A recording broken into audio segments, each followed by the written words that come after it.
எல்லாருக்கும் வணக்கம். எனக்கு வந்து அருண் பிரதர் வந்து ஒரு 4-5 இயர்ஸ் முன்னாடியே தெரியும். ஏன்னா அந்த ஃபேஸ்புக்ல தமிழ் ஸ்டுடியோன்னு குரூப் பார்த்துட்டு நானும் உங்களை மாதிரி தான். நான் யார்கிட்டயும் அசிஸ்ட் பண்ணல. பட் எங்க இருந்து கத்துக்கிறது, எப்படி கத்துக்கிறதுன்ற ஒரு தேடல் எனக்கு ரொம்ப சந்தோஷமா இருக்கு. இந்த மாதிரி இவ்வளவு பேர் எனக்காகவும் படத்துக்காகவும் இல்லை, சினிமா மேல ஒரு பேஷன் இல்லாம இந்த மாதிரி ஒரு கிரௌட் வராது. ஸோ இந்த பேஷன் இருந்தாலே அது உங்களை இழுத்துட்டு போகும், உங்களை நிறைய விஷயங்கள் செய்ய வைக்கும். அது மூலியமா நிறைய நபர்களை நீங்க மீட் பண்ணுவீங்க. இந்த யூனிவர்ஸ்ன்றது கான்ஸ்பயர் ஆகும். இந்த பேஷனை மட்டும் எப்பயுமே விட்டுறாதீங்க. ஏன்னா எனக்கும் இந்த மாதிரி போய் ஃபிலிம் மேக்கர்ஸோட டாக்கு, அவங்க ப்ராசஸை பத்தி தெரிஞ்சுக்கணும் அப்படின்ற ஆர்வம் வந்து என்னைக்குமே இருந்திருக்கு. நான் உண்மையிலே அந்த மாதிரி ஒரு தேடல்ல இருந்து கத்துக்கிட்ட விஷயங்களை வச்சுதான் நான் படம் பண்ணது. ஸோ ரொம்ப சந்தோஷமா இருக்கு. And sir, beautiful initiative sir. ஏன்னா இந்த மாதிரி ஒரு ஆப்பர்ச்சுனிட்டி கிரியேட் பண்ணி கொடுக்கறதுன்றது வந்து நீங்க எவ்வளவு பெரிய ஒரு சினிமாக்காக கான்ட்ரிபியூட் பண்றீங்கன்றது வந்து நீங்க ரியலைஸ் பண்றீங்களான்னு எனக்கு தெரியல. ஸோ நீங்க குவெஸ்டின்ஸ் கேட்கலாம். நீங்க என்ன மாதிரி குவெஸ்டின்ஸ் வேணுமோ கேட்கலாம். ஸோ ஃபர்ஸ்ட் வந்து இந்த கதைக்கான இன்ஸ்பிரேஷன் ஒன்று இருக்கும், ஒரு ஸ்பார்க் இருக்கும். ஸோ அது உங்களுக்கு எதுன்னு தெரிஞ்சுக்கலாமா சார்? அதான் நான் சொல்லியிருக்கேன், வேட்டையாடு விளையாடுன்றது தான் எனக்கு இன்ஸ்பிரேஷனா இருந்தது. ஸ்கூல் 11th படிச்சுட்டு இருக்கும் போது அப்பதான் கௌதம் மேனன் சார் அவரோட 3வது படம். சினிமா மேல ஒரு சின்ன ஆர்வம்ன்றது இருக்கு. கமல் சார் அப்பதான் புரிய ஆரம்பிக்கிறாரு. ஸோ 2 பேரும் சேர்ந்து வராங்கன்ற போது அந்த படத்துக்கு போகும்பொழுது நிறைய விஷயங்கள் வந்து என்ன இந்த மாதிரியும் நம்ம படம் எடுக்கலாம் போல் இருக்கு அப்படின்றது எனக்கு காக்கலே எனக்கு தோணிடுச்சு. காக்கல ஒரு ஹீரோ இன்ட்ரோடக்ஷன்றது அவனுடைய அந்த கேரக்டருடைய லோவஸ்ட் பாயிண்ட்ல ஒரு ஹீரோ இன்ட்ரடியூஸ் பண்ணலாம் அப்படின்றத எனக்கு காக்க பார்க்கும்போது எனக்கு புரிஞ்சுது. நான் இப்ப இதை ஆர்டிகுலேட் பண்றேன் ஈஸியா, அந்த சமயத்துல அந்த தெளிவு கிடையாது. ஆனா நம்ம சினிமாவை பாக்குற அந்த ஒரு பெர்ஸ்பெக்டிவ் ஷிஃப்ட் இருக்குல்ல, சோ அந்த மாதிரி நடந்தது காக்கல. பட் வேட்டையாடு பார்க்கும் பொழுது நம்ம சினிமாலையும் இந்த மாதிரி ஒரு குவாலிட்டியில ஒரு படம் எடுக்க முடியும் அப்படின்றது எனக்கு ஒரு பெரிய இன்ஃப்ளூயன்ஸா இருந்தது. Good evening sir. ஆக்சுவலா சார் 2 கில்லர் இருக்காங்க படத்துல. செகண்ட் வர கில்லருக்கு வந்துட்டு மோட்டிவ் வந்து அவங்க ஒய்ஃப் வந்து தப்பா போனனால, so that wife has dimple, so அவங்க வந்து அதை கில் பண்றாங்க. பட் சரத் பாபுவோட பிளாஷ்பேக்ல எதுக்கு அவங்க லேடிஸ் மட்டும் கில் பண்றாரு? ஏன்னா அவரோட மோட்டிவ் வந்து அவங்க அப்பா பிஸியா வச்சுக்கிறதுக்காண்டி தான். சப்போஸ் என் மேல்லையும் கில் பண்ணிட்டு பிஸியா வச்சுக்கலாம்ல, ஒய்ஃப் ஃபீமேல் மட்டும். ஸோ அதுதான் நம்ம சைக்கலாஜிக்கலா எக்ஸ்பிளைன் பண்ணிருப்போம், லோ ரிஸ்க் விக்டிம்ஸ் அப்படின்றத எக்ஸ்பிளைன் பண்ணிருப்போம். சிம்பிள், நீங்க பசிக்கு திருடணும்னு வச்சுங்களேன், ஒரு டீ கடையில திருடுவீங்களா இல்ல ஒரு ஸ்டார் ஹோட்டல்ல போய் திருடுவீங்களா? டீ கடை ஈஸியா இருக்கும், ஏன்னா மாட்டக்கூடாது, அதுதான் மோட்டிவ். அந்த ஒரு ஆஸ்பெக்ட்ல இருந்து ஸோ நீங்க அதுவும் பாத்தீங்கன்னா he'll always approach them from behind. அந்த ஒரு ஸ்ட்ரகிள் இருக்கக்கூடாது, முடிஞ்ச அளவுக்கு இருக்கக்கூடாது, நம்ம சேஃபா இருக்கணும். அதுதான் it's very simple psychological decision தான் அது. இது வந்து எல்லா டேரக்டருமே லைஃப்ல ஏதாவது சம்பந்தப்பட்ட விஷயம் தான் நம்ம ஸ்க்ரீன்ல நம்ம காட்டுவோம். ஸோ அந்த மாதிரி ஏதாவது நீங்க பார்த்ததா பிசிக்கல் அபியூஸா? பிசிக்கல் அபியூஸ் இருக்காங்களே அந்த மாதிரி சேடிஸ் வந்து எல்லா லைஃப்லயுமே இருப்பாங்க சில சமயம். கேட்டேன்னா இந்த படம் பார்த்துட்டு என்னோட ஃப்ரெண்டு ரமணா, அவர் பேர் நான் மென்ஷன் பண்றேன். இப்போ அவர் வந்து டான்சர், ஆக்சுவலி யூனியன்ல மெம்பரா இருக்காரு.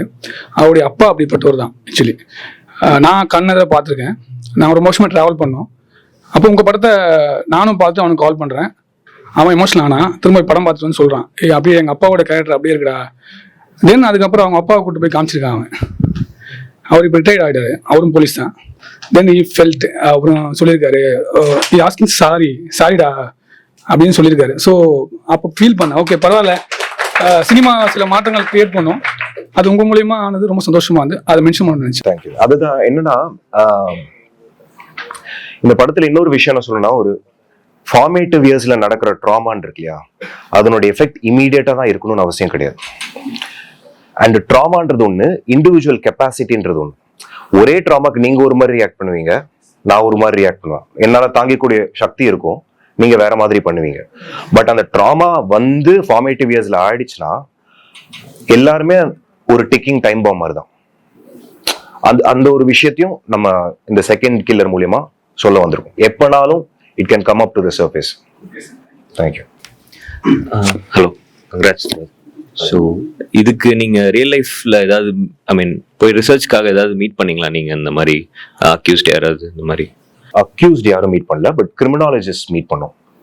சைக்கலாஜிக்கல் மேக்கப் ஆஃப் கிரிமினல்ஸ் பத்தி தெரிஞ்சுக்கிறதுக்கு கிரிமினாலஜிஸ்ட மீட் பண்ணி எதனால ஒருத்தர் வந்து கிரிமினல் ஆகுறாங்க, what pushes them to commit வயலன்ஸ்ன்ற மாதிரியான ரிசர்ச் பண்ணோம்.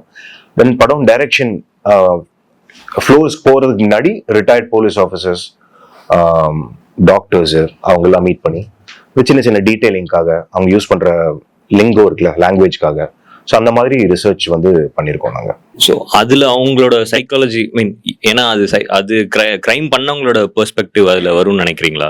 இப்போ இவங்க சொல்லும் போது அது பியூரா வரும்ன்ற மாதிரி இல்ல, நம்ம அதாவது கிரிமினாலஜிஸ்ட பேசுறது ஒண்ணு, அக்யூஸ்ட பேசுறதுன்னு ஒண்ணு.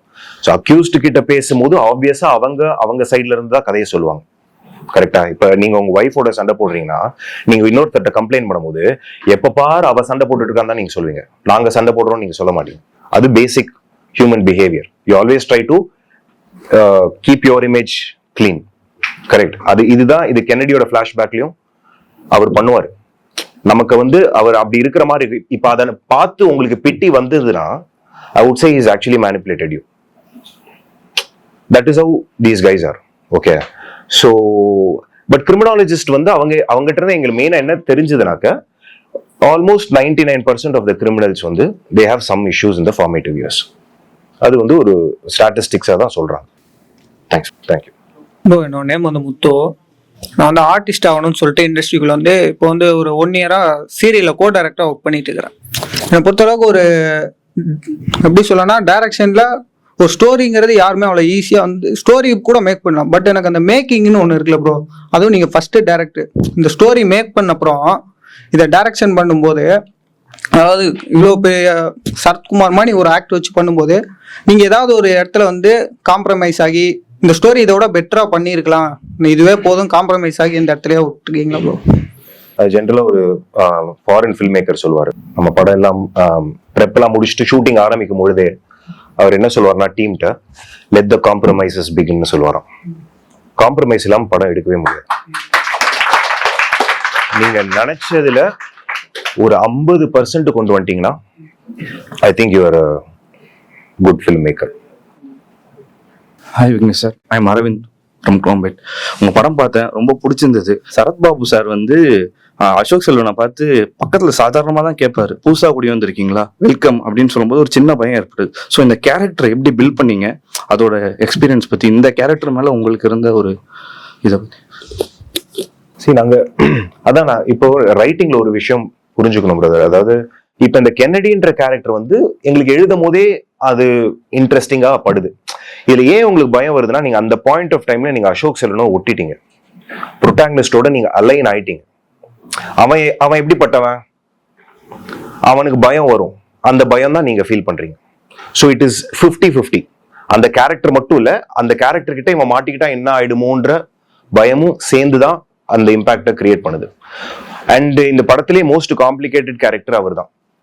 அதாவது நீங்க படம் பார்க்கும் பொழுது அவர் மேல உங்களுக்கு சந்தேகம் போகணும், அதுக்கு ஏத்த மாதிரி அவர் பிஹேவ் பண்ணணும். அவர் இல்லைன்னு ஆனதுக்கு அப்புறம் 2வது வாட்டி சப்போஸ் பாத்தீங்கன்னா, இவர் நம்மளை மிஸ்லீட் பண்றதுக்காக இப்படி பண்ணல, ஆஸ் அ கேரக்டராகவே இப்படிதான் இருந்திருக்காரு. ஸோ 2 லெவல்ல அது ஒர்க் ஆகணும். ஸோ எழுதுறதுக்கு ரொம்ப சேலஞ்சிங்கான கேரக்டர். அண்ட் சரத்பாபு சார் கிரெடிட்டுக்கு அவரு ஸ்பாட்ல அவருக்கு ஏதாவது இடிச்சதுன்னா என்கிட்ட சொல்லுவாரு, இல்ல விக்னேஷ், நீ ஆடியன்ஸை மேனிப்புலேட் பண்றதுக்காக என்ன இந்த டயலாக் நீ பேச சொல்ற, நான் இந்த டயலாக் பேச மாட்டேன், இப்படி பேச மாட்டேன், கென்னடி இப்படிதான் பண்ணுவோம், நீ அதை வச்சு நீ எப்படி மேனிப்புலேட் பண்றியோ பண்ணிக்கோ அப்படின்னு அந்த நேர்கோட பிடிச்சது அவர் தான். தேங்க்யூ. ஹலோ சார், அபூர்வன் மூர்த்தி சார். இப்போ ஒரு படம் ப்ரொடக்ஷனுக்குள்ள போகும்போது ஒரு ஷார்ட் லிஸ்ட் அப்படின்னு சொல்லிட்டு சினிமாட்டோகிராஃபரும் டைரக்டரும் சேர்ந்து பண்ற ஒரு விஷயம். இந்த படத்துக்கு எவ்வளோ நாள் ஷார்ட் லிஸ்ட் பண்ணீங்க அண்ட் எவ்வளோ கன்சைஸா எடுக்க ட்ரை பண்ணீங்க நீங்க படத்தை? ஏன்னா ஷார்ட் பை ஷார்ட் பார்க்க போனா படம் வாஸ் வெரி ஏதாச்சும் கிளாமரஸான ஷார்ட்ஸ், ரொம்ப அன்னெசரியான ஷார்ட்ஸ் இருந்த மாதிரி எனக்கு ஃபீல் ஆகல. அது எப்படி எடுத்துட்டு வந்தீங்க அப்படிங்கறது தெரிஞ்சுக்கிறதுக்கு தான். நமக்கு ப்ரீ ப்ரொடக்ஷன் ஒரு 3 months கிட்ட இருந்தது மொத்தம் எல்லாத்துக்கும் சேர்த்து. அதுல ஷார்ட் டிவிஷன் மட்டும் எவ்வளவு நாளுன்னா அது எனக்கு கரெக்டா தெரியல. பட் நாங்க ஃபர்ஸ்ட் ஷார்ட் லிஸ்ட் பண்ணிடுவோம். அது நான் தனியா உட்காந்து பண்ணுவோம். இந்த சீனுக்கு இதுன்றது just me in a room, I just think about the scene and ஒரு ஷார்ட் லிஸ்ட் மாதிரி பண்ணிடுவேன். ஸோ அதுலதான் எக்கானமி ஆஃப் ஸ்டோரி டெல்லிங்ன்றது இருக்கு. இப்போ எதுவுமே இல்லை, நீங்க இப்போ மணி சார் மாதிரி ஒரு மாஸ்டர் பார்த்தீங்க வச்சுங்களேன், ஒரு ஆவரேஜ் ஃபில்ம் மேக்கர் 10 ஷார்ட்ல சொல்ற விஷயத்த அவர் 3 ஷார்ட்ல சொல்லுவார். நீங்க பாம்பே மாதிரி படங்கள் பாத்தீங்கன்னா, 20 மாதிரி படங்கள் பாத்தீங்கன்னா, அதுதான் எக்கானமி ஆஃப் ஸ்டோரி டெல்லிங்னு சொல்லுவாங்க. ஸோ அதை நோக்கி தான் நம்ம போக ட்ரை பண்ணிட்டு இருக்கோம். எதுக்காக ஒரு கட்டு தேவையா, இந்த சீனோட சைக்காலஜி என்ன, யாரோட பாயிண்ட் ஆஃப் வியூல இருந்து இந்த சீனு பிளே அவுட் ஆகுது, ஸோ அவங்க எப்படி இந்த சீனை பார்ப்பாங்க, ஆடியன்ஸ்க்கு இந்த ஷார்ட்ல என்ன இன்ஃபர்மேஷன் கன்வே பண்ணும். It is a constant. இப்போ இந்த ஸ்கிரிப்ட் முடிச்சிட்டீங்க, அப்போ நீங்க ரைட்டர் கிடையாது, இப்போ ஜஸ்ட் த டைரக்டர். அதை எக்ஸாமின் பண்றீங்க. You're interpreting the script. How am I going to communicate this in visual language அப்படின்றது. ஸோ அந்த மாதிரி ப்ராசஸ்ல ஒரு ஷார்ட் லிஸ்ட்ன்றதை ரெடி பண்றோம். ஷார்ட் லிஸ்ட் ரெடி பண்ணிட்டு கேமராமேனு, அசிஸ்டன்ட் டைரக்டர்ஸ் எல்லாரும் ஸ்பாட்டுக்கு போவோம். அங்க போயிட்டு இந்த ஷார்ட் லிஸ்ட்டை நாங்க ஒரு ஆப்பை வச்சு எக்ஸிக்யூட் பண்ணி ஷூட் பண்ணி எடுத்துட்டு வந்துருவோம். ஸோ ஒரு 3 months நாங்க ப்ரெப் பண்ணோம். அதுல இந்த மாதிரி ஒரு நாள் அப்படியே வண்டி எடுத்துட்டு போனாக்க ஒரு 3 சீன் முடிப்போம். ப்ராப்ளி ஒரு 20 to 25 days வச்சுக்கலாமே. ஹாய் சார், என்னோட கொஸ்டின் என்னன்னா, இப்போ நான் படம் பார்த்தேன், எனக்கு என்ன தோணுச்சுன்னா, அது சினாப்சிஸாக பார்க்கும்போது எல்லா படத்தோட ஒன்லைன் மாதிரி தான் எனக்கு ஃபீல் ஆச்சு. ஸோ ஒரு ஜென்ரலாக கேட்குறேன், இப்போ ஒரு படத்துக்கு மெயினாக தேவை ஒரு நல்ல ஸ்க்ரீன் பிளேவா இல்லை ஒரு பெட்டர் விஷுவலான ஒரு ஃபிலிம் மேக்கிங்கா? புரியல. விஷுவலான ஃபிலிம், பட் நீங்க சினாப்சிஸ் சொல்றீங்க. I think what your meaning is ஒரு நல்ல கான்செப்ட் முக்கியமா இல்ல நல்ல ஸ்கிரீன் பிளே முக்கியமான்னு கேக்குறீங்களா? That's your question, இல்லையா? அதுதான் இது கம்ப்ளீட்டா ஒரு மார்க்கெட்டிங் பெர்ஸ்பெக்டிவ்ல இருந்து வருது. இந்த எலிவேட்டர் பிட்ச் அப்படின்னு சொல்லுவாங்க. ஓகே, ஃபார் எக்ஸாம்பிள் கோமாளி மாதிரி ஒரு படம் எடுத்துக்கலாம், லவ் டுடே மாதிரி ஒரு படம் எடுத்துக்கலாம்னா இதெல்லாம் high concept films. High concept films are very easy to pitch to producers. ஏன்னா நீங்க டக்குன்னு ஒரு வரியில நீங்க சொல்லும் போது அதுல ஒரு ஹுக் இருக்கும். அந்த ஹுக்கை நீங்க உங்க போஸ்டர்ல டிரான்ஸ்லேட் பண்ணலாம், டீசர்ல டிரான்ஸ்லேட் பண்ணலாம், ட்ரெய்லர் டிரான்ஸ்லேட் பண்ணலாம். ஸோ ஆடியன்ஸை உள்ள கொண்டு வர்றது ரிலேட்டிவ்லி ஈஸி.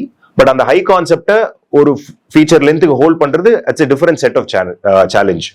பட் ஒரு இன்ஹெரண்ட் அட்வான்டேஜ் இருக்கு ஒரு ஹை கான்செப்ட் வரும்போது. இப்போ இந்த போர் தொழில் எடுத்துக்கிட்டீங்கன்னா அது ஒன்லைன் சொன்னா இதுல என்னடா இருக்குன்னு தான் கேட்பாங்க. So it is a very difficult செல் தான். ஸோ எனக்கு அதனால நான் ஒரு ஆக்டருக்கோ யாருக்கோ நரேட் பண்ணும்பொழுது அவங்க ஃபர்ஸ்ட் சொல்லுவாங்க ஒரு 10 நிமிஷத்துல கதை சொல்லுங்கன்னு தான் சொல்லுவாங்க. ஆனா நான் உட்காந்து நான் சொல்ல ஆரம்பிச்சிடும். நான் அவங்க நிப்பாட்ட முடியாத மாதிரி நான் சொல்ல ஆரம்பிச்சிடும். 10 நிமிஷம் போதும் சார்னு சொல்லிட்டு ஒரு மணி நேரம் நான் கதை சொல்லிடுவேன். ஏன்னா அது பண்ணாதான் இதை பாசிபிள் அப்படின்றது. ஸோ ஸ்கிரீன் பிளே நீங்க இங்க ரைட்டர்ஸ் இருக்கிறதுனால ஒன் ஆஃப் த திங்ஸ் நாங்க என்ன இதுல ட்ரை பண்ணிருக்கோம்னா, இந்த படத்துல ஜென்ரலா சீன்ஸ் இருக்கு.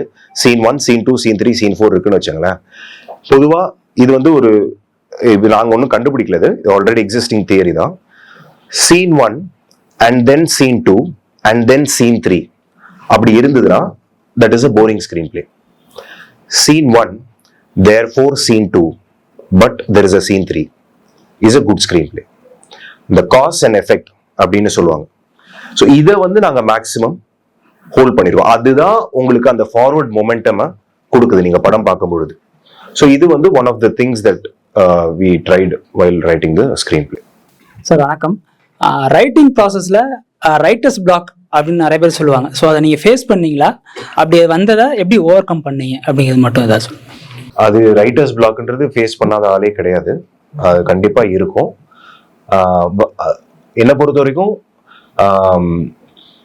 வருது வரலன்றதை தாண்டி அதுக்கான டைம் ஒதுக்கி அதை கமிட்டடா நீங்க உட்கார்ந்தீங்கன்னா அந்த ரைட்டர்ஸ் பிளாக்ன்றது கொஞ்சம் கொஞ்சமா உடைஞ்சிடும். வரலன்றக்கா நான் வேற ஏதாவது பண்ண போறேன்னு போனீங்கன்னா அது அந்த பிளாக் இருந்துகிட்டே இருக்கும்.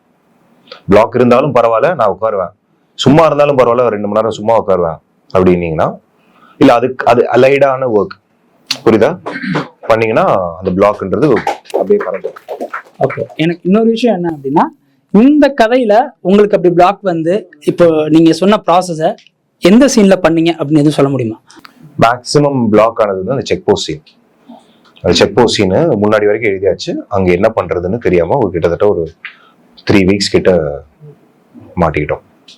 Thank you. My name is Nanda. So congratulations to you as well as to your writing partner Alfred sir. So நீங்க ரெண்டு பேர் dual writing பண்ணும்போது so what and all the compromises and agreements happening between you ரெண்டு பேருக்குமே பார்த்தீங்கன்னா முரண்பாடு இருந்திருக்கும் ரெண்டு பேர் எழுதும்போது.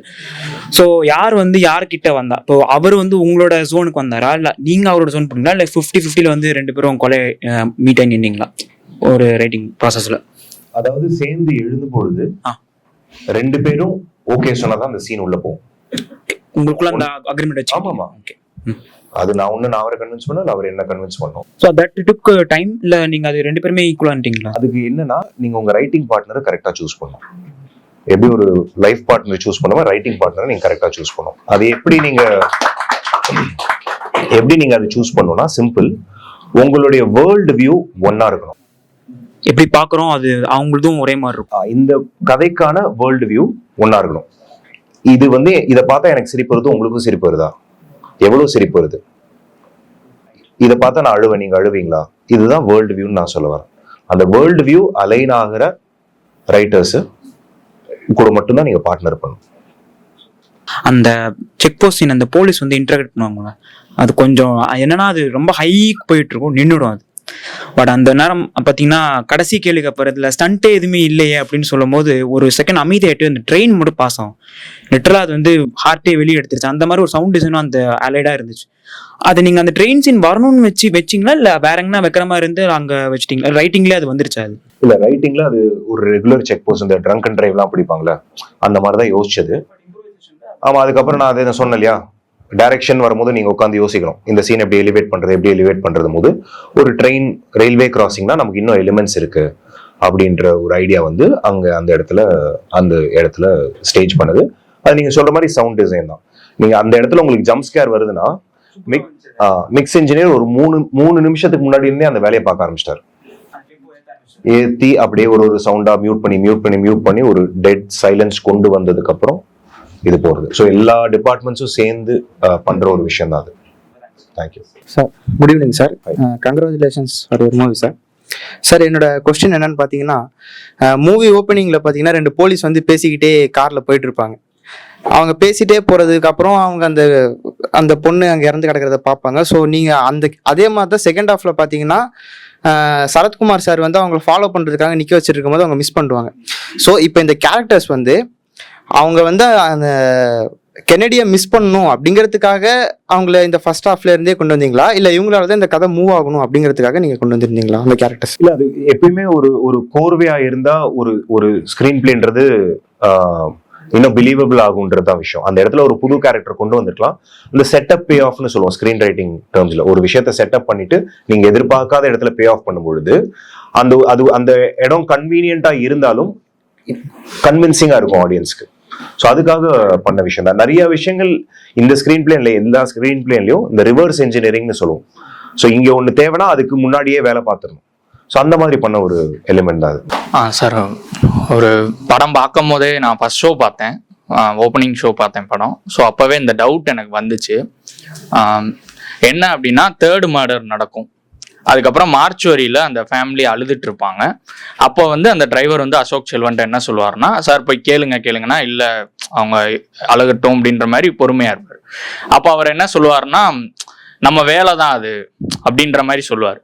அதுக்கு அடுத்தே அவரோட பொண்ணு மர்டர் நடக்கும் போது அவரால் அதை ஏற்றுக்க முடியாது. இது வந்து நீங்கள் அந்த எமோஷன்ஸுன்றது எல்லாருக்கும் ஒன்று தான் இன்டென்ஷனலாக செட் பண்ணதா, இல்லை போலீஸோட டாக்டர்னு வரும்போது இன்னும் இந்த கேஸ் ஃபோர்ஸ் ஆகுன்றதுக்காக வச்சதா? இந்த டவுட் எனக்கு வந்து. இல்லை, நான் சொன்னேன் இந்த ரிவர்ஸ் இன்ஜினியரிங்னு சொல்கிறோம் இல்லையா, இது எல்லாமே வந்து எதுவுமே ஃபர்ஸ்ட் டிராஃப்ட் ஸ்கிரிப்ட்ல உங்களுக்கு இந்த விஷயங்கள்லாம் அமையாது.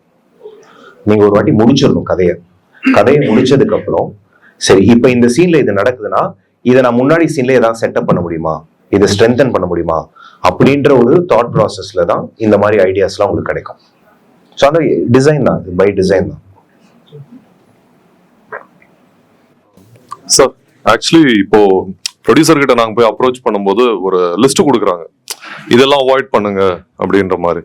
உங்க படம் நேற்று நைட்டு பார்க்கும்போது தான் எனக்கு தெரிஞ்சிச்சு அந்த லிஸ்ட்ல சொன்னது எல்லாமே நீங்க ஆப்போசிட் தான் பண்ணிருந்தீங்க. போலீஸை பேட் லைட்டா காட்டுறது, இல்ல மார்லி கொஸ்டனபிளான கேரக்டரை காட்டுறது, தண்ணி அடிக்கிற மாதிரி, பொண்ணுங்களை பேட் லைட்ல காட்டுறது, like whatever is blood gore so இந்த மாதிரி மித்ஸை வந்து நியூ ஃபிலிம் மேக்கர்ஸ் நாங்க எப்படி எடுத்துக்கணும்? ரெண்டு விஷயம். உங்களுக்கு பிடிச்ச மாதிரி நீங்க படம் எடுங்க. நீங்க ஃபர்ஸ்ட் ஆடியன்ஸ்.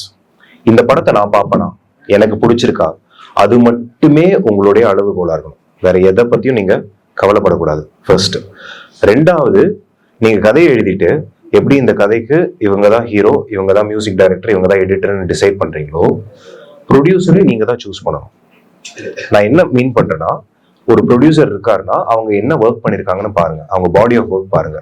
நம்ம எடுக்கணும்னு விரும்புற படம் அதுல போய் உட்காருமா, இதை அவங்க அப்ரிஷியேட் பண்ணுவாங்களா, அண்டர்ஸ்டாண்ட் பண்ணுவாங்களா? இல்லைன்னா டோன்ட் அப்ரோச். உங்களுக்கும் டைம் வேஸ்ட், அவங்களுக்கும் டைம் வேஸ்ட். இந்த மாதிரி நீங்க கரெக்டா சூஸ் பண்ணி அவங்க ரிஜெக்ட் பண்ணாலும் அவங்க மொரால வந்து அஃபெக்ட் பண்ணாம இருக்கும். ஸோ புரியுதுங்களா? இது ரெண்டு விஷயம் தான்.